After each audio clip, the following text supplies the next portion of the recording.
Welcome to If I Die Today. It's a podcast hosted by me, Samay Mishra. Before we begin, I want to make something really clear. This podcast is entirely independent of my professional work and my company. The views and opinions shared here by myself or by any guest are personal reflections meant to inspire, inform, and provide perspective. Nothing discussed should be taken as professional, financial, or medical advice, nor as a representative of any institution or organization that we're affiliated with. This is a space for honest conversation about life, purpose, and what truly matters, all shared in a personal capacity. Really thank you for tuning in to If I Die Today. Thank you so much. Today we have a special guest, dear friend, my brother, one of my best friends, Desai Lopez. Thank you for joining us today. Of course, man. Happy to join and just want to give you your flowers too as well, man. Starting this podcast off, what you're doing, it's good to give back and just to be doing what you're doing right now.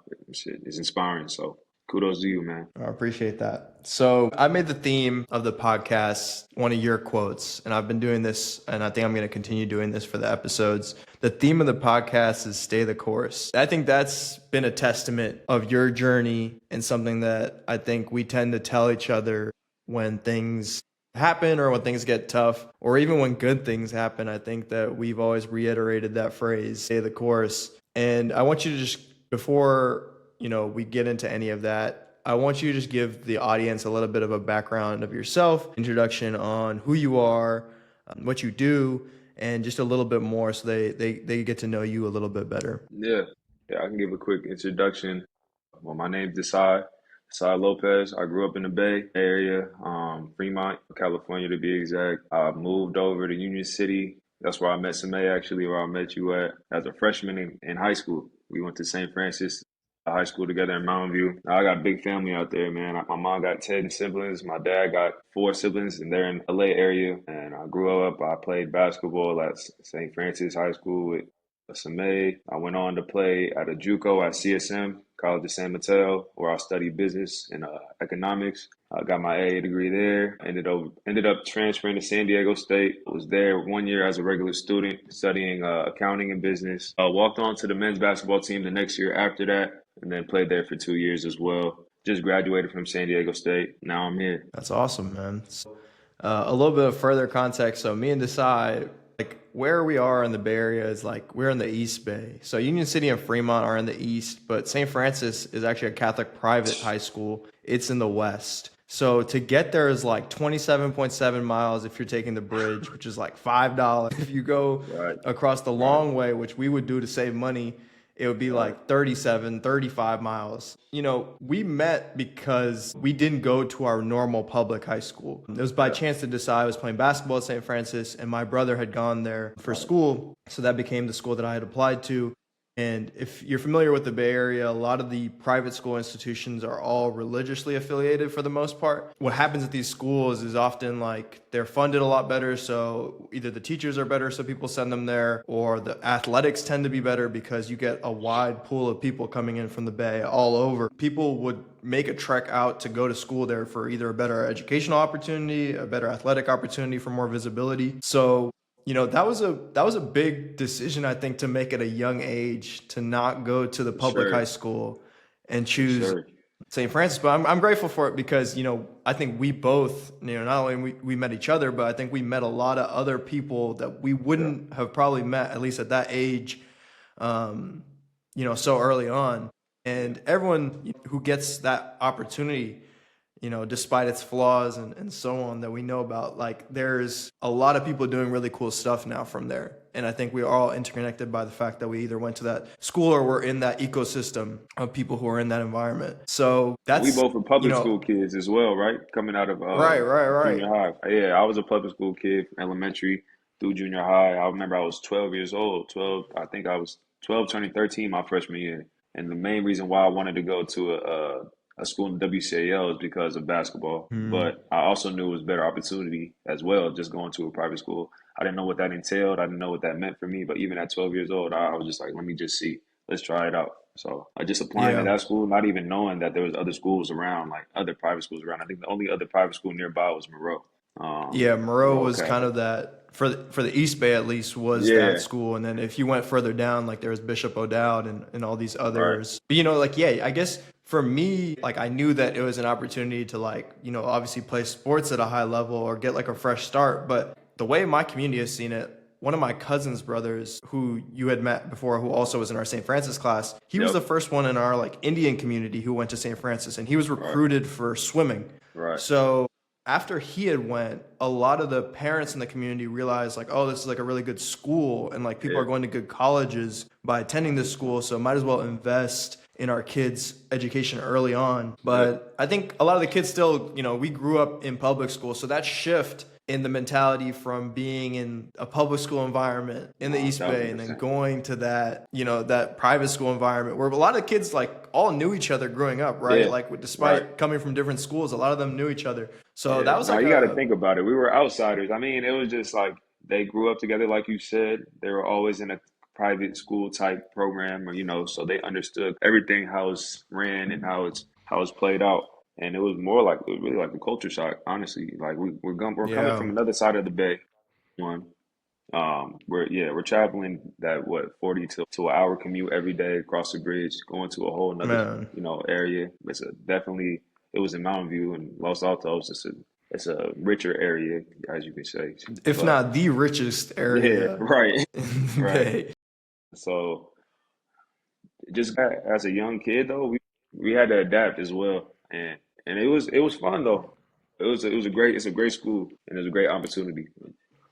Yeah, I think then that adapting, like the reason we were able to get so close so quickly is because I think we shared a lot of the mutual people that I'm sure knew from back home, but also like the culture shift we were going through together. Yeah, And obviously basketball too. Like we're going early in the mornings, like, right. 5 a.m., We was 4:30 grinding. a.m., We was trying to grinding. work out in No the cap. morning. Yeah. So cool. So before I kind of go into a little bit more of your journey with basketball and where you are Yep. now in your profession, Yep.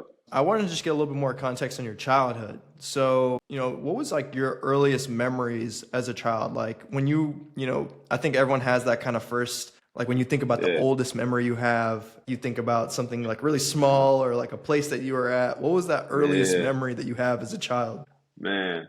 So it's me, my brother Diego Lopez. He's at SF State right now. He's 3 years younger than me. It's my little brother and my mom, and my dad. So it was always just us four. We grew up in Fremont. It was a small townhouse. Me and my little brother, man, it was like the memories I had like just come to my head off just asking that question. It's just me and my little brother in our bunk bed. Man, we used to be outside all the time. We was outside kids, bro. We not like these tablet kids no more that everybody think. Like we was outside, like we playing in the park. It used to be a railroad track behind our apartment complex, our townhouse complex. It used to be a bunch of ant hills. If you tell Diego, he'll remember this. And we used to be playing in the ant hills. We used to be just outside doing stuff. But they Yeah. eventually built some more units back there. I think more apartment complexes, and they made a small half court basketball court, outside court. After they built that, me and Diego were out there every single day, like sun up, sun down during the summertime or after school, just going right there. So that's like my main memories. That's obviously because I played basketball. Like that's all I kind of remember doing that and going to Lake Elizabeth and playing with my dad. We used to do that all the time. Like that was Yeah, just a yeah. main ways to have fun. But nah, No, yeah, it's nah, good. yeah, that's probably my core memories. And then just being with my family. Like I said, my mom got 10 siblings. They all live in the Bay Area. So anytime it's a family event, Thanksgiving, Christmas, anytime there's a family event, I'm meeting new cousins, I'm meeting new family. It's like a huge get together. So yeah, that's my Yeah. main core memories of my childhood for sure. That's good. I mean, I think like those early memories, one, I'm impressed that you remember because you have one of the worst memories that Nah, I've my ever memory is bad. encountered. So My I'm memory is surprised you got bad. that much, but I think like that categorizes how impactful those early memories are. They shape a lot of the how we look at our childhood, and I think memories in general, like when we look back at things, often it's a lot of the positive stuff. Of course, there's stressful moments and other trials and tribulations growing up as a child. But who would you say were like your North Stars? Who were your early role models that you had when you were a kid? Or who, like, even if it was like a celebrity or an athlete, like, were there any Yeah. early figures of you, people that you looked up to when you were growing up? And honestly, I would definitely just say my pop one for sure. That's one of my biggest inspirations. He's overall just a great man, and he taught me just great skills at a young age. He's a very level-headed guy, a very calm. He has a calm personality, and on top of that, he's very personable. At a Hmm. young age, I was seeing him just communicating and just being able to talk to anybody from any background. That's like one of his main skills, and I always admired that about him. Like, man, my dad can go into a room and make anybody laugh. Have Hmm. anybody open up, and now they're talking. As a kid, I don't know if it's our environment. I don't know what it is, but I think we had conversations about this. But in the Bay Area, younger kids, at least from what I've seen and from what I felt like, we have a tendency to be more quiet and reserved and kind of stay to ourselves. It's just I used to be embarrassed from my dad. We'd go out and he just talking to everybody. But I'm like, it came to a point when I got older. Why am I embarrassed? Like, man, this is a skill. It's a good thing to do. You should be networking. You should be able to talk to people from any different background. It shouldn't be, closed off. That's one thing I really admired about him. So I would say he's definitely one of my like inspirations, one of the people I look up to, especially men. Like I said, my family's big. All my older uncles, all my older cousins that played sports, that I admired. They're one of my biggest inspirations as well. So, but yeah, I'll say my pop is definitely just one of my men, and my mom, obviously, of course. But if we're doing male figures or just No, it could any be type. anyone. It could be mom Yeah. and dad. Okay. Okay. Yeah. But that's interesting that your dad was the first person that came into mind because that same characteristic that you talk about with him is actually something I admire a lot in you. So Yeah. it's funny to see like that connection. Like obviously you get those skills from somewhere, right? But that's something that you've developed very well early on in your life and something that I Right. think has stuck with you. When I talk about you to other people, obviously like sports comes up, but outside of Right. that, when I talk about you as an individual, I've always tried to dissect. I don't know how he can talk to anybody, anywhere, at any time, and make them feel comfortable. And it's one thing to be able to read a room, but it's another thing to be able to operate in it and also Right. make someone feel heard. But And also, people talk in different ways, right? And I think we have this, idea of communication. Like even in the professional world, it's like yeah. you're a good communicator. Right. Right. And oftentimes, I think people mistake communication as like using these fancy words or Right. saying sophisticated language, but more often Right. than not, communication is a skill that you adapt to talk to people how they can understand it. Exactly. And Exactly. you do Well that the said. best, right? And I think that you understand that principle at a core level Yeah. because it doesn't really matter who anyone is, where they're from, but if you can mold the way you talk to them, or even if, like, not necessarily like a code switch, but somewhat like that, but more of can you give them the room to feel like you hear them and Right. also ask questions and be interested in them? That's something that I really admire as a skill set. So it's interesting to hear that Appreciate that's that. what you admired in your dad early on. Yeah. But that makes sense. Right. So Not for sure. obviously, a big part of your life is basketball, and I think that that's something early on that I think you discovered was something that you really enjoy, but also could be really good at. What gravitated you towards basketball? Was it seeing your Yeah. cousins play sports? Was it Hmm. just being around that basketball court near home? Like, what were the early like Yeah. pushes to play basketball? Yeah. Honestly, my parents, they put me in sports at a young age. My first sport I played was soccer. I think I was probably 4, 5, 6, maybe 5 or 6. I just seen a picture actually. I played soccer first. Hmm.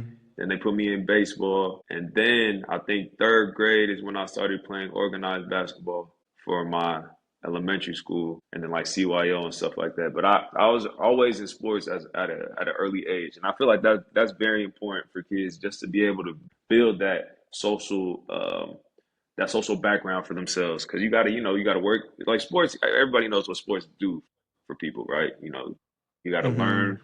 on the fly, you gotta work in the team. It teaches it teach you solid core skills at a young age. I think for Yeah. basketball specifically, what made me gravitate towards that, I just love the game. I definitely favored that. The more I look at it now, I'm like, man, I should have played baseball. These baseball players be having the longest career, bro. They be having the longest. I was just watching the World Series, bro. I'm like, man, these Yeah. baseball players, bro, they don't even have to be super athletic, bro. They got the longest careers, the longevity of their careers, and they making the most money. I'm like, man, I should have stuck with baseball. But that's a side note. But nah, I love basketball. I don't know what exactly made me gravitate towards that sport more than other sports. I think it was just the game itself. It has to be. But yeah, I started playing basketball, and since then I kind of focused in on it. I did a little bit of track in high school. I seen, for instance, I was a high jumper. Hmm. I actually went to state, got whooped. High jump for like I think 2, 3 years. My senior year, I went to state. I got whooped. I was good enough to make the state, but I couldn't even jump over the first mark. I don't know what it was. I think I was like 6'4". I drove all the way to Fresno to go to Man. state, and I couldn't even jump. But it was just fun, Hey. just playing sports in general, bro. You know how that is. You played with me yourself, Well, how did it feel when you first start playing? It's just joy, right? Like, for even like sure. CYO, for people who don't know, it's a church youth organization. You'd have, most of the kids in the Bay Area played in that, if not that, or NJB or whatever these leagues are, and then eventually AAU. Those were, just fun times, right? You're learning the game, you're playing with your friends. It's like something you can be committed to, learn discipline, learn how to be coached and learn from people who have played the game for a while. At a certain point in the journey, though, did that feeling change? Was basketball ever not fun? Did basketball ever feel like a chore? Did it feel like a task? I know we had conversations about this all the time. Definitely in high school. You build that love for a sport initially, and that never goes away. Like that never fades away. For me, at least, that never fade away. Like just going and playing right Mm, now, that love comes back, and it's just like, oh man, it's therapeutic. But obviously, when you start playing on, when you get older and you get to really seeing, the sport world for what it is, there's always going to be, and with anything, there's always going to be bumps in the roads. There's always going to be struggles. I feel like it never deterred me from the game at all. It never made me feel like I fell out of love with the game. But there's always stuff that you have to deal with in anything, in just life in general, that make you feel like, should I give up, or should I stop playing, or should I transfer, or should I do this? But in my head, yeah, for me personally, when I lock into something and I'm very passionate about something, there's no giving up until I know for a fact there's nothing I can do left. The wheels fall off. So with hmm, me, even when I had these struggles that I faced, and looking back at it now, it wasn't any struggles. It was just, it's life. You right. have to figure things out. Yeah, I never fell out of love, and I never changed. My mind never changed. I never wanted to transfer as a kid. I never felt like transferring to, and I had opportunities to transfer to schools, back to my public school Right. for high school. I never wanted to stop playing or give up. For me, it was always like, it just made me hungrier, and it made me more determined to get to where I wanted to be, and get this, things done that I wanted to get done, reach my goals. So for the Yeah. love of the game, but love never changed for the game. Is more just navigating through these obstacles throughout my Yeah. career. And, your career, to give people context, was a long one, and it filled with a lot of trial and tribulation in its own Yeah, right. So playing basketball at St. Francis at the varsity level after a while, and then you went into the JUCO level, which was at College of San Mateo, and that was during like a turbulent time for the world. That was during COVID. So there was a yeah, bunch of question marks around athletes' eligibility, giving people red right, shirts, all of right, that. And then on top of that, going to San Diego State, you didn't even go for basketball originally. Originally, it was right, just for school for under the accounting degree. right. Well, yeah, I knew in my head where my goal was, and my goal was to walk on, and Yeah, that never changed. Even when I finished playing JUCO, I had a couple small looks and offers from D2 schools, and I yeah, I was encouraged to take those offers. I was encouraged to go play at those schools, but in my head, I knew where I wanted to go. And San Diego actually was one of the schools that I applied to from St. Francis, and I didn't get in my senior year when I applied. I reapplied hmm, after my couple years at College of San Mateo, and I got accepted. I knew if basketball didn't work out for me at that time, I wanted to go to an environment, an area that was not too far from home, a good school. And who doesn't love San Diego? So I'm like, man, let me go out there. But in the front of my head, I always knew I wanted to walk on and play for their program. So yeah, that never changed for yeah. sure.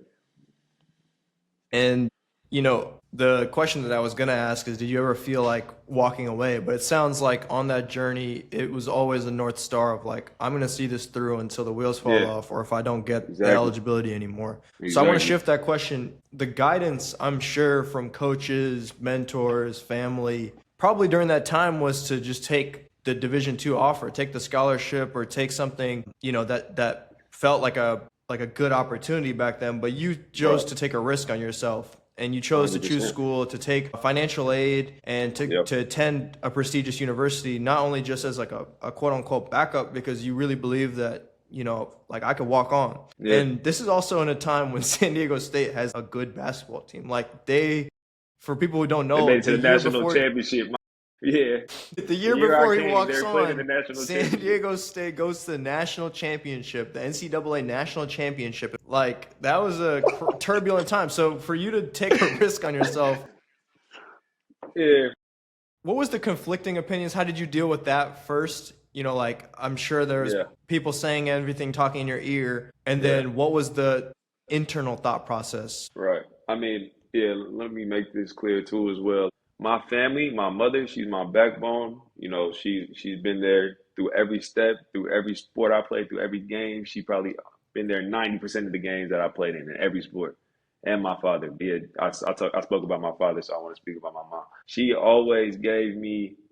Um, she always gave me the confidence, and she always basically told me to choose or make the choices that I feel like will be beneficial for myself. She was 100% just she didn't understand everything in the game. You know what I mean? She obviously learns now. She knows basketball now, but before it was just more like I'm my kid who's playing sports. Let's put him in these different sports.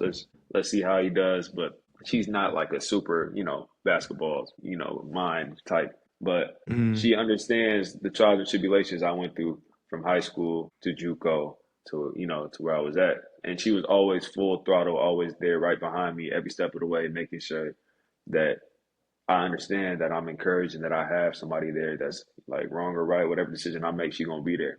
Uh, that was my family never swayed me or tried to tell me like the decisions I wanted to make, even from a young age. At 12 years old, 13, I came up to my parents like, hey, I kind of want to play for the best league we can in the area. Can we see if we can work something out? And if I can go to St. Francis, if we can try to see if we can get financial aid, or if we can figure something out. And that's me coming to them and just asking. And they were like, they always were encouraging. They always were there for me. They always were like, yeah, let's see it through. Let's see what we can do. So I love them for that. And they're the main reasons why I'm even here in this position right now. 100%. It's really all of them, all their efforts.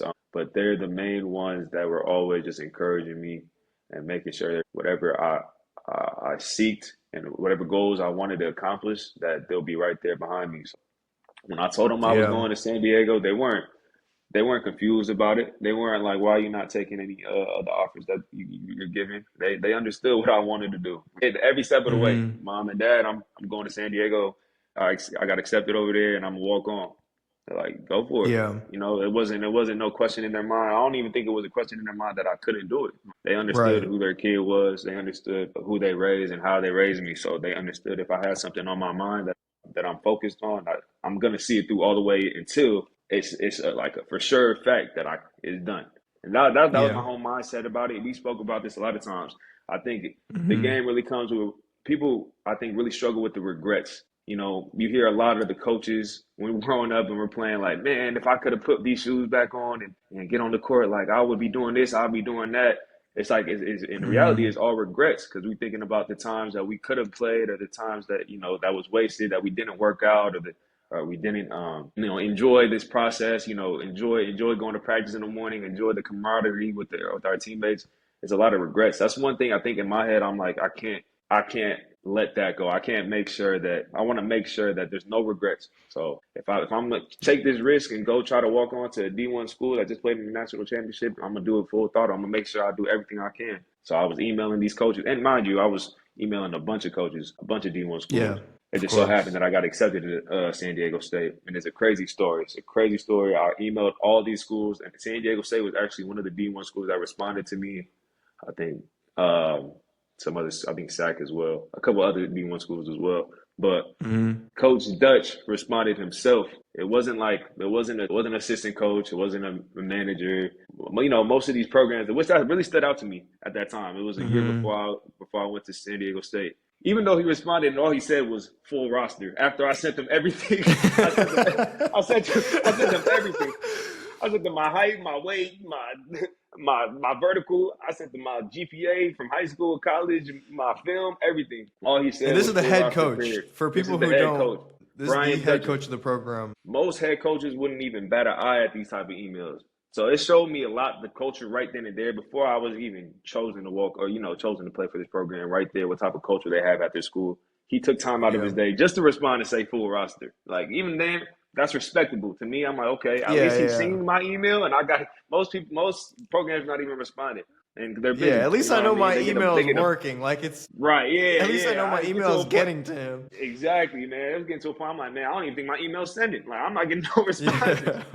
But Right. nah, he responded and told me that. Even then, I got that. I wasn't discouraged. I was like, all right, that's cool. At least I got my. At least he responded. Like, I could still see what I can do when I get there. And the first thing I did when I got to San Diego, I walked around the campus and I walked straight into the coach's office. Man, it sounds crazy. Looking back, I feel like I was crazy. Like, but you gotta be kind of delusional to kind of like reach these type of goals that you put out for yourself. Of Delusional to some course. point, honestly. You got to put Yeah. the work behind it as well. But I walked into the office and I met Carmen Harris. That's my girl, Carmen. Man, she's such a good person. But she basically handles everything, the logistics. She gets everything done for the team. Same with Matt Sawyer. And I walked in there and I said, "Can I talk to Dutch?" The random kid that just transferred into San Diego State, asking to talk to the head coach. Then they just looked at me, like, smiled, and they're like, "He's busy right now, but we'll reach out to you." They got my information, and I think from there I was kind of in contact with Matt Sawyer. He's our assistant coach. He handles everything Hmm. on the outside as well. And from there, they brought me to a practice that first year. And they were showing a lot of love, and I was trying to get my foot in the door any type of way. So I was thinking about being a manager. I was thinking about being around, just trying to get my foot in the door because I know at this point you can be a manager and then walk on the next year. So I'm trying Hmm. to see what I can do. Like I said, making sure I do everything, all my efforts until I know I can't make any more efforts. I got to a practice. I knew a lot of the players from the Bay Area because they recruit heavy from the Bay Area, actually. Like Darion Right. Trammell, Keyshawn Johnson, DeMarche Johnson. Yeah, it was a good experience. So I came in, I watched their practice. They showed me love. All the players that I knew already came and kind of like greeted me. So the coaches were kind of looking like, because I knew these guys outside of basketball too. Like I'd kick it with them outside, Right. just from going to And San Diego State. the network of basketball is like limitless, right? Yeah, These are kids that yeah, you've grown up playing, whether that's right. CYO, AAU basketball, playing people in high school. Everyone has social media. If you're any player of some sort of caliber, like you tend to know each other through the circuit. Yeah, 100%. And I think that's one thing that's huge about sports that's really like important. It brings people together, obviously, and you start to see these familiar faces, and it's like, we're in a different environment now. We weren't in the Bay Area, we're in San Diego. So just seeing that person that you Yeah, played against as a kid in any type of game, not even if you really know that person, you're gonna come and say what's up and give respect most of the time. So of I felt course. love just to be in that environment and get the love from these guys with open arms. Like they were just happy that I was in the area, just there. They seen the efforts I was trying to make, and they respected it. And it was always love. It was always support for them. So yeah, they brought me to that practice. They told me straight up, they're like, "We're not gonna make you a manager. We don't see the need for that. But if somebody gets hurt this year, you can come on as a practice player." Right then and there, that was like my mind was blown because I didn't even think I had a chance. Hmm. He told me full roster in the beginning, but now there's a possibility. Yeah.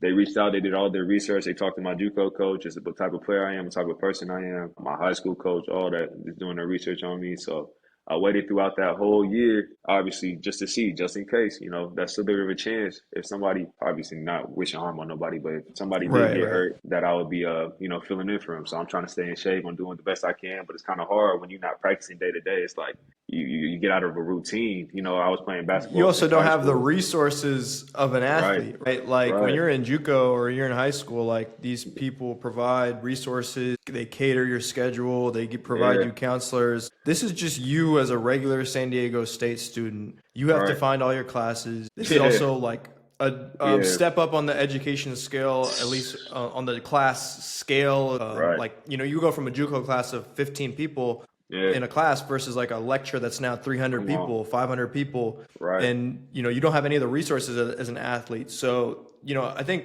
to outline the reality of this situation to people who may be looking to do something similar to your journey is it's a viable option if you're willing to be somewhat of that delusional, like right. find these slivers of hope, Yeah, do the work outside of just being, this is all outside of just being a high caliber player, right? right, Passing any look test or being right. able to actually play at the level. Outside Yeah, of that, you need to manage your own school stuff and make sure that that's on track. Otherwise, eligibility goes out the way. it's Like if you over, don't have your grades at that bro. level, like they're just not even going to care. Like Yeah. they don't have time to manage a failing Not student. at I don't all. care if you're the best player in whatever city, town, Right. state. Like you need to have those types of credentials because there's someone else next up who does have them, who can play Exactly. equidistant to what you are. Yeah, we But didn't yeah, even touch on that that's the point. reality. That's the We reality need of trying to 100%. push yourself through in this situation. But Yeah. it sounds like every sliver of hope felt like something real was happening to you. Like it was never like, Yeah. oh, like it might not happen. It was always like, oh, like this is positive. Like they actually connected me to the coach. Like I'm actually talking to the players. There's an opportunity that I could be a practice player Right. or a manager. And all while doing this, you were still focused on getting your accounting degree, making sure you were trying to do your best in classes, taking care of yourself, and you know all the difficulties that come being just like a college student in a new place, right? Yeah. But you still found a way to persevere through. I'll let you finish the story on how it kind of ended up that you were able to walk on to this Yeah. team and at that caliber. Yeah, I just definitely, and another thing that just came to my head right now, I think one of the main, for sure, not even I think, I know, one of the main reasons that I was able to stay determined and to stay on track of what I wanted and reach these goals that I wanted to attain was my faith in God. I knew that everything that was happening to me wasn't just a coincidence. You know what I mean? Like Mhm. there was a lot of things that in high school and JUCO that I would sit there and pray to God about like, okay, this is right for me, show me. If it's not, then show me. Like, and I grew up in a Christian household. My uncle is actually a pastor in Antioch. But I kind of still navigate through that relationship with God myself to the best of my ability. I'm still learning. I'm still growing. I'm trying to build on my faith. But I knew for a fact I believed, and I knew that I believed in His plan that He had for me. Period. So I think I'm that was really one glad of you the mentioned that. Like, because I think that's sorry to interrupt, but for the theme, we chose "Stay the Course," but right. that was actually something that you heard early on in high school during a Yeah. sermon. Faith has played an important role in your life, and I want you to tell me a little bit more about when feelings of doubt happened, or even early onset. I think when we're younger, it's hard to perceive the notion of God or the absolute, or to like even practice faith. You're kind of just either blindly following what your parents believe or just trying to figure it out for yourself. At what Right. point did it really change? Like the shift change where it was like, I'm gonna really see this through, or I'm gonna trust in this process, or I'm gonna try to build a Yeah. relationship with God. When did that happen? I would say honestly, it's still in the works to this day. I wouldn't say I'm anywhere where I want to be at with this, when it comes to religion and Christianity. But I know for a fact I believe. I think that's one thing that never changed. I just believe in God and I believe in His plans that He has, and I believe that nothing just happens for no reason. So I'd say the relationship is always, it's always growing, it's always changing. But I think just my faith never really wavered, and that's one thing I can say about myself. But I still want to learn more. I still need to learn more. Like I still want to be a student when it comes to Christianity and religion and learning everything. But yeah, that's one thing that just never changed. And I think hopefully that answers your question. Yeah, But no, definitely. And yeah, I think that gives people context on also the stay the course is like, it's something yeah, rooted in like, I think a core universal principle. Staying the right, course, trusting the process, they're all kind of under this umbrella of faith. And I think people might get deterred when they hear about God or faith in the sense that if you're not religious. yeah, But I think the religiousness is one thing, but the outside of that, the idea and principle behind faith is like a universal principle. It's an energy thing.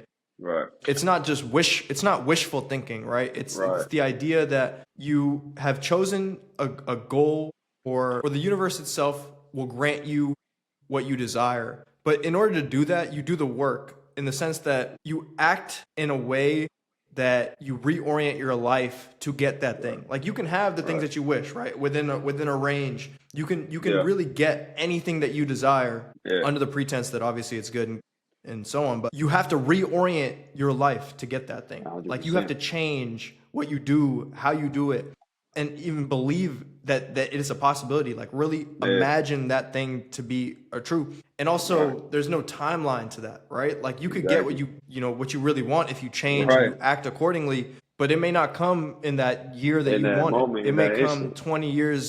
It may exactly, come 20 years down the line, 50 years. And that's, I think, what the faith aspect is right, behind this, and what stay the course as a yeah. principle stands for. Nah, 1,000%. And I think that's the beauty of it. I just wanted to touch on that point of like you said, you understand that story, that background of staying the course. That's something me and my mom, just to clarify, that's something me and my mom would kind of tell each other. It was during high school, and I was going through it just really just with basketball. Looking back, it's nothing. Like if that's the biggest of my problems, I'm blessed, and I was blessed, and I'm still blessed to this day. But Hmm. it was in my head, you growing up, you in high school, that's everything to us, sports, socially, everything. You want everything to kind of work out in your favor. I don't think I was Right. playing enough, or I wasn't getting as much minutes as I wanted to. I wasn't playing as well as I wanted to, and I just felt like everything in my world wasn't working out. So I went to a service with my mother, with my whole family, I think, but my mom was sitting next to me, and it felt like the sermon was speaking like directly towards my situation. And Yeah. I think that like maybe that could have been like a turning point for me where I was like, man, I believe like this is I do got to put in the work regardless, but yeah, let me just stick with it and stay the course. And that's kind of just the saying, a phrase that we've been telling each other. Me and my parents been telling each other. Anytime I kind of get into that area to where I'm a little bit doubtful, like man, just realize how far you came and just stay in that course and just keep staying down. And I think that's one thing that I try to instill in everybody that's around me as well when they ask me or if they have any problems and they need advice. From my story, I can only tell you from my point of view, from my story, from what I see, from what I've done. Just staying down and staying humble and staying the course is going to take you a long way, even if it doesn't happen like you said in that moment of time. If somebody would have told Yeah. me back in high school, oh, don't worry, Desai, it's okay. You're gonna be playing at San Diego State in a couple years from now. I would have probably been like, yeah, all right, like, or I would have been like, nah, no way. You know what I mean? I probably would have been real calm and Yeah. and let everything play out. But that's the reality. You never know. You don't know what the future holds. So it's like you can't sit there and Yeah. dwell on it. You can't dwell on the past. That's one thing I feel like I did a lot when I was younger that I changed. I dwelled on, a lot of regret. I could have changed this. I could have changed that. I could have done this. I could have played better. In reality, there's nothing you can do. All you can do is stay the course and keep playing, keep hoping. Taking that next step forward. So, and that go with just basketball. That aligns with life. So, yeah. Taking it back a little bit to your story at San Diego, you eventually made the team, right? Yeah. And then there was a whole onset of additional challenges, right? Once you achieved that goal, like I think that you felt like a lot of euphoria, I'm sure. You felt like, oh, like I made it, like I've done this. And Yeah. then, like life, it's like you achieve that thing and then the dopamine threshold, or at least the achievement level of that, it dissipates a little bit. It becomes more of like, all right, now how do I progress through that? Like, how do Right. I set the next goal, or how do I deal with the next challenge? And Yeah. appreciate, obviously you appreciate the situation that you're in, but now the shift changes. What was that like? What was the mindset change that you had to do? Did anything change? Did you feel more confident when you were playing? Was there like like a struggle period where you were just trying to, at first just not make mistakes versus trying to really play? And Yeah. then, how did that shift also with school, right? Now that you're a full-fledged Yeah. athlete, That's what how I did want that to touch change your on. The school school side. dynamic too? Yeah. Before I get into what you just asked, that the school side of things 100% changed. One, because I went to San Diego State from a junior college in a private Catholic high school. You're instilled a lot of discipline, a lot of structure, and you know what you're doing on a day to day. We have study hall, we have these things that are mandatory that we have to do, and it kind of like puts you in a mode to where there's really no reason that you should be failing unless you're just lackadaisical and you're not doing your work. But that structure, right when I transferred over to San Diego State as a regular student, non-athlete, it was gone. I have a bunch of freedom, and now I'm not living with my grandma. I was living with my grandma at the time. I was going to JUCO. I'm not living with my grandma. I'm living by myself. I got a bunch of freedom. I don't have practice no more. I'm not a player. I don't have study hall. I don't have weights. It's like I just have freedom and I have class. So to me, it was like I had to navigate through that my first year, not even Hmm. realizing I'm just trying to get by. Obviously, it's a new environment, and all my cousins, all my family, it was crazy. They were telling me, "Man, make sure your grades are straight." In my head, I'm like, my grades gonna be all right, just off the simple fact I know I've been good the whole time. My whole life, I've been all right. Like I got to San Diego State, and I was struggling bad. I'm talking about like Mm. failing classes. And it wasn't like I was being negligent on my work, which I probably was on top of that, but I was more doing the homework and thinking I can get by, but failing the test. I'm like, man, I'm failing these classes. I never failed no classes in my life.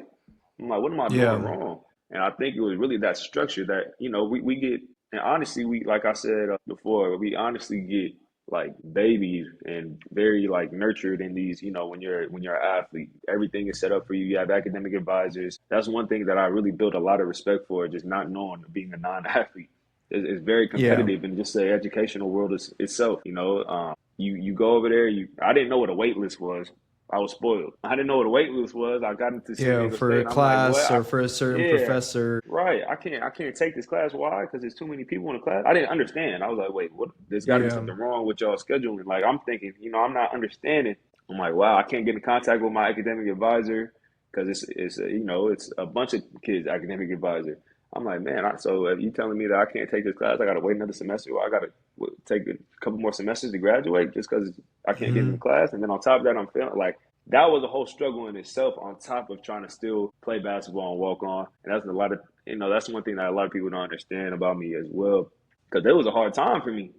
I'm trying to navigate through a whole new social environment, just like any other kid. Though, it's tough. It's hard. School is hard. Yeah. I Life is mean, hard. even, when But I went to Ohio State, it was a similar, I wasn't even an athlete. It was a yeah, similar adjustment, right? It's a yeah, cultural shift. It's new people. More often than not, you don't know anyone. And the level of class, I think I hit the educational barrier a little bit in high school because our high school was tough. And when I was taking the college level courses, I realized, I was a pretty good student in the sense that I didn't really have to worry too much about regular classes. But when I started taking yeah, those college level classes, you realize you can't just, read the textbook, do the homework. It is now a dedicated thought process on how do I study? How do I right, learn information? How do I interact with my classmates to see if there's resources, study groups? How do I think through problems? Like once you hit that ceiling, and that happens often on a college level, you realize like, school is a lot more than just attending class and doing the bare minimum, the homework. That will get you the C. Like that will yeah, get you maybe that'll right, get you the D or the C. right. But to excel in that environment, you have to do an exceptional amount of work to not only learn, understand the 1,000%. information, critically think, but Yeah, that's a shift that no one really guides you through, right? Like that's right. something that you have to take on your own Yep. if you don't have the resources or people around you.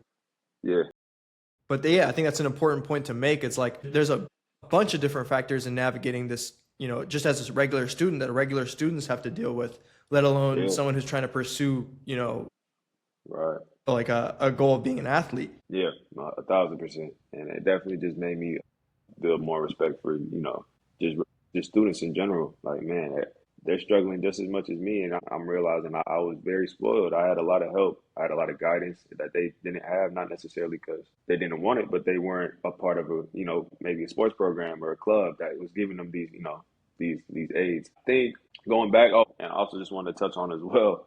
Yeah, I struggled to the point so bad. Not a lot of people know this. I'm gonna say this on the podcast with you.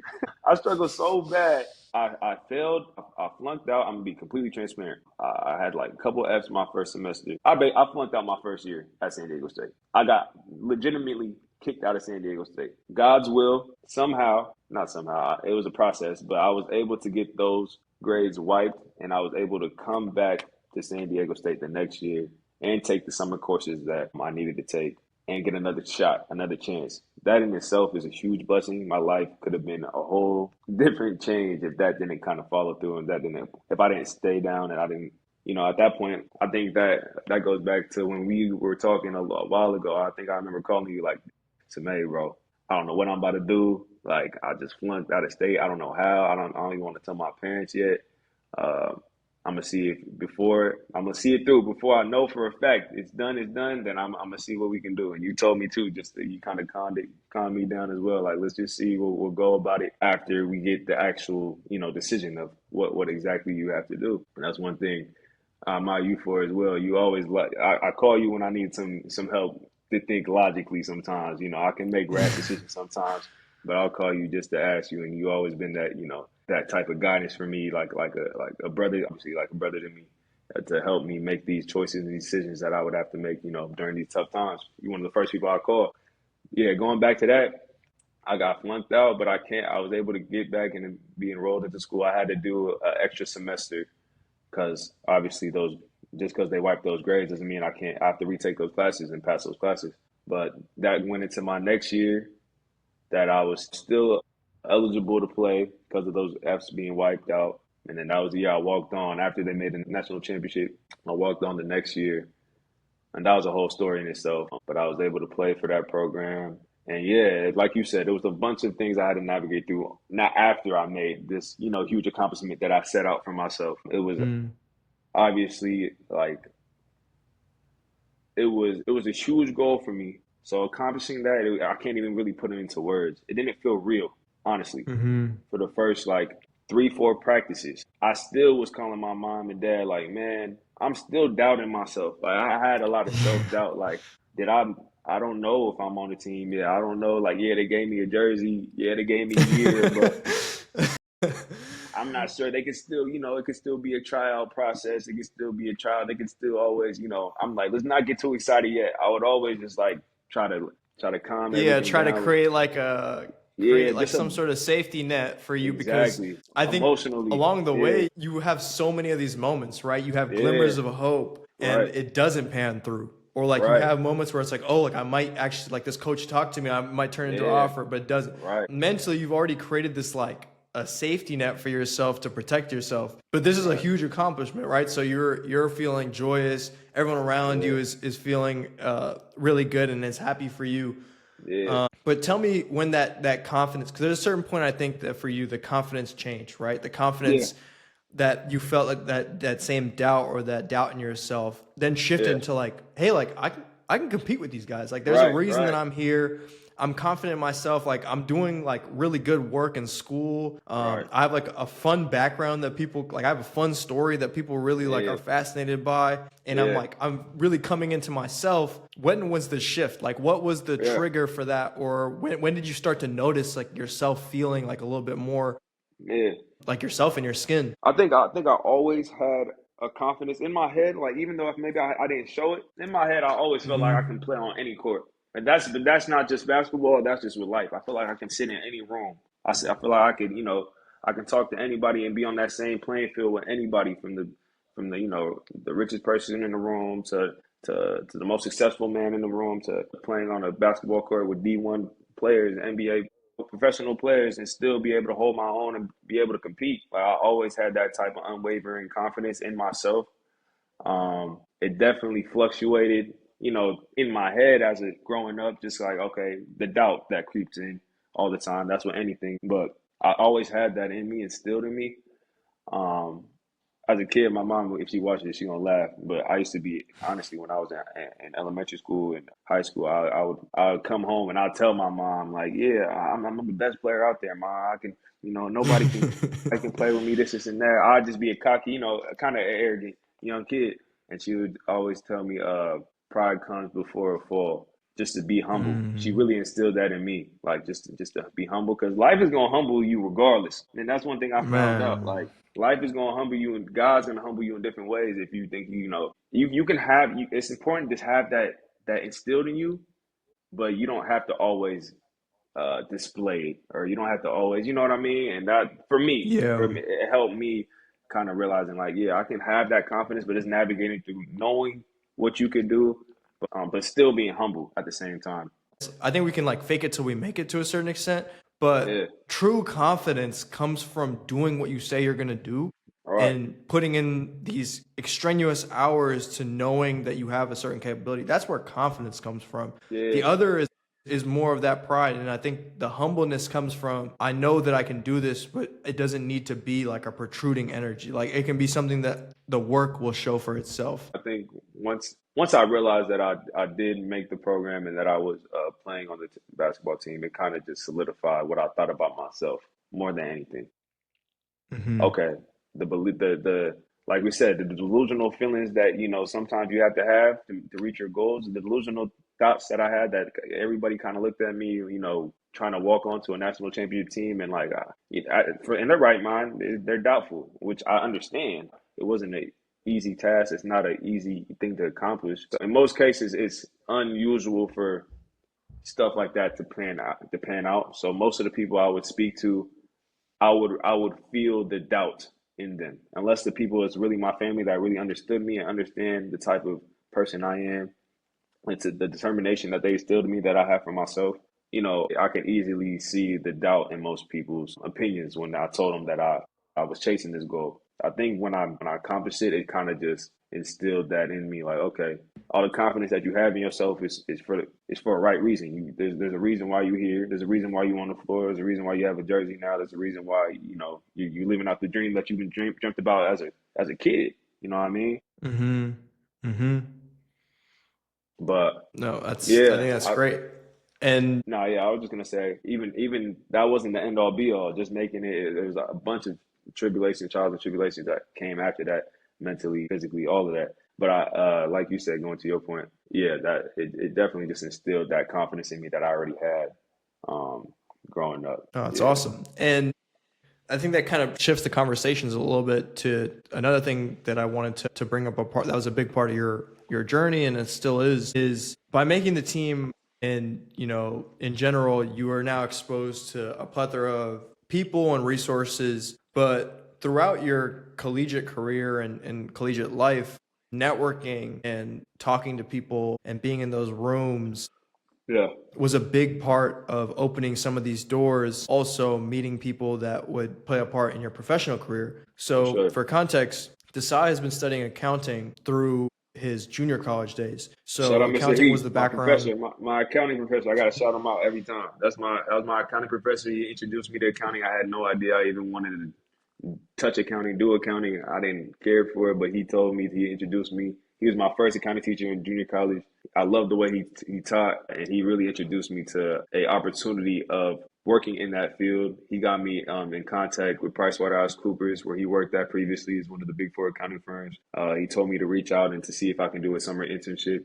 After JUCO, I started doing internship with PwC for the next couple of years after that. But yeah, I gotta shout him out because that's one of the main um, influences that had me choose this profession that I'm now into right now at this moment. But yeah, Yeah, don't so want to cut you off. accounting, for anyone who knows, like, is not an easy major. So accounting was his background in junior college, in internships that he was introduced to by his professor, and then later on became his major at the university level, and is actually now his profession today. But tell me a little bit about the networking involved in this space. Obviously, we talked about your skill of being able to talk to anyone from different backgrounds and settings and so on. Tell me a little bit about the part that networking played, what, initial barriers or stress you may have felt getting into it, and then when it started clicking for you that this is an important part of life and how I'm Yeah. going to, move forward in a lot of different spaces. What is that like for you? Yeah, I think definitely moving out of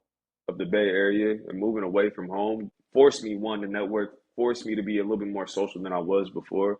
And then on top of that, like I said, these traits and these skills that my dad instilled in me that I admired from him, it helped me and it kind of catapulted me to where I'm at right now, with understanding that networking with anybody from any background, any field, any place, that is important. Just to, one, I love just meeting people. I love meeting people. I love hearing stories. I love hearing everybody's grinds and their ambitions. It drives me. So I think when I made when I came out to San Diego in general, I started becoming definitely more social and to wanted to network more, because that's one thing it's just important to do in general. But making the basketball team, the program, like you said, a bunch of different rooms you're getting placed in now, a bunch of different access you have, a bunch of successful donors and businessmen and businesswomen that want to help and want to just be around. I knew it was like a perfect opportunity, not to really to take advantage, one, kind of, but also just to meet people, not even really take advantage, but to meet people and Right. learn from these successful people, because I knew the basketball was gonna start bouncing for me at some point. And I knew in my head, honestly, Mm. I was delusional, but I wasn't too crazy to where I'm like, okay, I'm only gonna put all my eggs in one basket and I'm going to the NBA now because I just walked on. Like, I knew in my head I Yeah. was still humble enough to be like, okay, you decide this is one of the biggest goals you made, and now let's use this platform to kind of like catapult what else you want to do. What else would you want to do outside of basketball? Knowing that it's possible. There's a lot of stories about walk-ons being able to come starters and go to the NBA. But in my head, I kind of was, if I could say honestly, I was content of what the goals that I reached. And now I was Yeah. like, let's see what I can do with this opportunity that was given to me, that God gave me, and let's see if I could navigate through other options and other ways that I can still make myself successful and still meet new people and still, experience and optimize this opportunity to the fullest, basically. I really love that take on networking. It was never a transactional thing for you. It was an opportunity for you to learn about people, about Right. businesses, about individuals, and how they operate in the world. And if it turned into a relationship that you could rely on, or if you could Yeah. even provide value. And Right. I think that's something important, especially for the youth to understand, is networking is not just, I know this guy or gal and they'll help me through whatever thing that I need from them. It's not transactional, and it can be in business if there's Right. clientele and so on. But networking and the true value of it is an interchange of knowledge. It's learning about people, caring about what they do, and if it's relevant to your life, asking questions that person can guide you through. But it's a Exactly. value exchange, right? The same way that someone may bring you value in a conversation, they expect the same value on your end. Right. Not only just the questions you ask, but maybe what you do and how you can provide value to them too. And Yeah. obviously there's situations where there's people who are punching much above your weight class who you Right. may not actually be able to provide anything in, but because of Right. your character, how you present yourself, how you interact with them, these people will give back and pour into you despite you Exactly. not having much to offer. And Exactly. people all around you, maybe not people that like famous individuals that you see on TV, but there's people around you who are millionaires and even maybe billionaires that you Right. would never suspect. But Exactly. being in a room where you have these people presented around you, or reaching out to people to ask for advice, especially when you're a student and you have this advantage of being a student and someone who's willing to learn, is something you need to take advantage of, whether that's trying to get an internship, trying to learn about a profession, a trade, or just learn about what someone does. And Yeah. that's a value exchange activity. And that's something I think Desai characterized very well on those. And I think that's why he was able to develop the relationships that he currently has, is because they're all 100%. genuine. Yeah. And I think Real some people talk. may also change in a professional environment, or they might try to become somebody to, impress these people. But more Yeah. often than not, these types of individuals who really care about giving back, and they respond to authenticity. They respond to you Exactly. being your genuine self. They respond to innate curiosity, and they respond to ambition. Like, they're Yeah. ambitious people themselves. And when they see Right. that in people, they tend to gravitate towards that energy. Yeah. So right now, you happen to be in an accounting, a tax profession right now, and Right. also in a very interesting time when not only you were an athlete, but a thing called NIL was introduced, where players are Correct. able to profit off their name, likeness, and image. We see college kids right now who are making millions of dollars, who are making hundreds Yeah. of thousands of dollars, and it's amazing. But alongside that, we're seeing also a lot of the intricacies of giving young people a lot of money really quickly. Right. Tell me a little bit about what you're doing now and why your expertise, not only being an athlete, but your expertise in the tax and accounting space, Yeah. is relevant to these kids who are now making money, who are now not probably financially literate on how to work with it. Tell me a little bit about the importance of the time, and kind of a little bit about what you're doing now Yeah. specifically in your profession. Yeah. 100%. And yeah, I'm gonna touch on that and give a quick background on basically where I'm at now at this point in time. And it's still, like you said, it's fairly new. It's very new for me. I just graduated. I'm still working on achieving my licenses, getting my CPA or my EA license as well. My whole plan, since we kind of spoke on this the whole time, it's a trend that you kind of seen with me. I take risks that I feel like can be beneficial for me and my family, and it's but it's not crazy risk. To me, it's like it's logical, it makes sense, and I'm putting myself out there and I'm staying the course. So Hmm. this last couple months, right when I graduated from San Diego State, basketball is done for me. So now, I had to kind of like figure out who I am, figure out myself, taking away that the identity that I stripping my identity of being a basketball player. That right there in itself is a huge challenge that one people don't really understand and realize. Being a Division One or just being an athlete in general. You've been an athlete. You've been in sports all your life, like I said, and then that's your structure, that's your culture, that's everything that you know, that's everything that you learn. Now you're out in the real world, you just graduated. Now it's time to go to work. That right there in itself is a huge challenge. So I think I was trying to navigate through this time right after I graduated, and that's just the time when most people start looking for jobs. Luckily for me, I was blessed enough, like I said, to land a full-time offer with PricewaterhouseCoopers back in the Bay Area in San Jose. That was my initial plan, to go and start working for them 3 months after I graduated. So I had this kind of down period. I actually called you. I called a couple of my loved ones, and just to ask them, because I ended up meeting a donor and a good friend of mine now is my mentor, my boss, my friend all in one. My dog, his name is Dave Newgart. I met him through a former teammate. Like we said, just this networking aspect of meeting these guys, putting ourselves in the right rooms, and rubbing elbows with the right people. Ended up meeting him through my teammate. I was looking for a place out here right after I graduated. He got me in contact with Dave. Dave is a very successful business owner himself. He's a CPA. He's an enrolled agent. He has all his financial licenses, 12 designations, and I met him, and I could tell immediately he was a smart guy, a very successful man. And I obviously admire that. I admire anytime I see somebody that's, on their grind, on their hustle. So he was able to, we were at first initially just looking for spots for me to stay in because he had a couple units and available condos in downtown area in San Diego. Through this connection I had with my teammate, I met Dave. We ended up figuring something out for me to stay for these 3 months. In my head, I wanted to stay in San Diego for the next 3 months. One, because I didn't really want to go back to the Bay Area. Two, because I wanted to optimize on these relationships that I built throughout this time in San Diego with Right. these people that I met. So in my head, I'm like, let's see what I can do for these 3 months. Let's see if there's any other opportunities that I can make for myself. If not, I have my fallback plan of working at PwC, and that's not a bad fallback plan in my eyes at all. Like, it's a great company. Fast forward,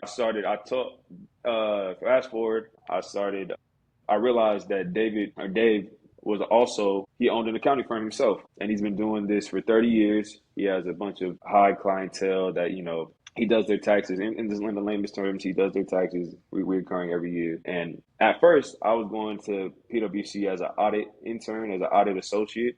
He kind of showed me and gave me a different perspective on trying out tax. I started working with Dave throughout this time in the summer, and I was just soaking up a lot of game that he was giving me. And he opened my eyes to basically a field that could work hand in hand to what I want to do in my future. And that is really for me to still be around the sport, not just basketball, but any sports. Because in my head, when I was a kid, I always wanted to be a sports agent. I just knew that it seemed player to me. Like, man, you can be a sports, you can be around the game, and you can be a businessman. Like, it just seemed cool to me at that time. I didn't know what that entailed. I didn't know how to get there. And I actually, at that time, was calling a lot of sports agents that I knew and just seeing how they got to their, to where they're at. But during this time, I was just navigating, trying to see what I can do, what I like, and what I really see myself doing, because I knew I didn't want to stay at this big four accounting firm for too long. I just wanted to use it as a platform to eventually do what I want to do. And that was initially in my head, to stay around sports and to be in business, somehow, some way, do that. Dave showed me basically a blueprint of how I could do that while using the profession that I'm in, that I've learned throughout college, throughout junior college, which is accounting and business, and basically, open my eyes into another platform that we could look into, being that, like you said, college athletes, they started receiving this NIL money a couple years ago. And I was all for it, honestly. He started teaching me this game, and I'm like, I was obviously wavering back and forth on if I should stick on this or if I should go work for PwC. But in my head, like I said, the risk was the regret. If I go work at PwC, maybe I'll regret not starting my own business or being able to start my own business, which I could have a lot of guidance from a man that's been doing it for the last 30 years. But now I can specifically focus on athletes myself in that niche market, basically. So that's kind of where I'm at now. It's still in the making. It's still very new. I just called somebody yesterday. I'm trying to, get my website up. I need to make business cards. I really want to establish myself. I want to get my licenses first. I've been learning all these games, but I definitely, right now, am able to help these athletes just through working with Dave and learning from him. I'm able to send athletes to him that need help with their taxes, and not just athletes, influencers, entrepreneurs, a lot of 1099 individuals that are making, self-employed type compensation. So Right. Contract work, any sort of income. Yeah, exactly. That's So, amazing. And I was no, just go gonna say, ahead. I think I didn't realize, coming from where we're from and getting to where I'm at now, I didn't realize how many people we meet that are, that are very successful, that are doing their thing in their own ways. And I'm like, man, just being in a business that I'm able to help people, I'm not really necessarily selling anything. I'm I'm helping people, I'm being around the Hmm. game, and I'm making money on top of that all in one. It's the best business I feel like I can be in. I don't Yeah. see myself doing anything else. And then on top of that, it falls in line perfectly that I've been studying and accounting myself, Yeah. throughout my years That of actually being in brings school. me that brings me into my next question really well is, what do you feel like your purpose is today? We talked a little bit about how the identity shift of I'm no longer Desai the basketball player or the Yeah, athlete and the right. difficulty of reframing it. I was like, who is I Desai Lopez the individual? Yeah, And I think countless athletes can resonate with that. I mean, even I dealt with that when I was in high school right, on a much smaller scale when I right. shifted sports or stopped playing competitively. Yeah. Tell me a little bit about what that purpose has now become for you, how you see it, or at least what is your why right now as of now?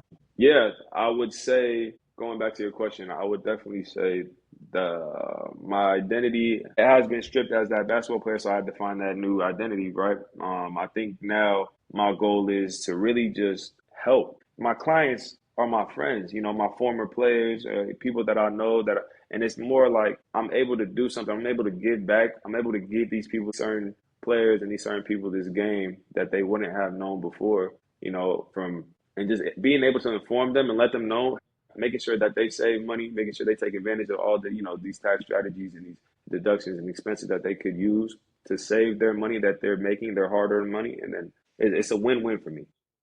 Yeah. So I think it's more like my identity now is just to give back and then just inspire the next generation as well. Like we talked about, my younger Yeah. cousins.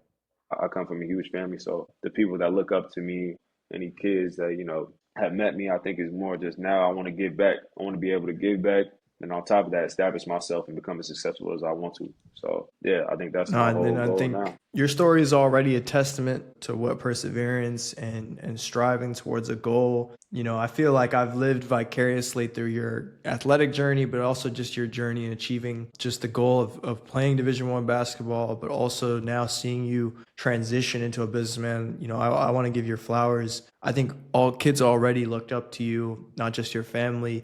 And I think people will continue to look to your story as a North Star of, there's plenty of athletes right now who are in school Yeah, who are now dealing with a new environment where they have their own threshold of challenges. But I think you're a testament to not only you can achieve those goals, but there's light after that journey too. And there's purpose yeah, and there's success. And I think a lot of people, not just where we're from, but who we've interacted with need to hear that there's life outside of just the sport. If it doesn't push through to, the professional level, there's so many different avenues and opportunities where you can live a successful, fulfilling life. And you're a testament to that. So, I really want to I give you your appreciate it. flowers there and you're an inspiration to me and I'm sure your Yeah, family and everyone around you. This podcast I've made as a way to have conversations, not only to inform individuals, to inspire them, to give them perspective. It's under the frame of If I Died Today. That's the title. And yep, I think there's individuals who have dealt with mortality and the feeling and dread of, ticking time, or people dying around them, or themselves being in situations where, if I died today. I like to use that because I think the mortality of life is something we can all, no matter who we are, relate to, right? yeah, An ever impending doom. But I like to treat death as a friend. And I think that it's a good, healthy reminder that life is short. And it's also yeah, filled with meaning if we allow it to be. one And hundred for percent. you, I want to ask you, if you did die today, God forbid, what part of your story would you want people to remember the Yeah. most about Desai Lopez and his journey? Man, like I said, man, I told you yesterday when I got on the call with you before this, I'm like, man, that's such a smart um, label.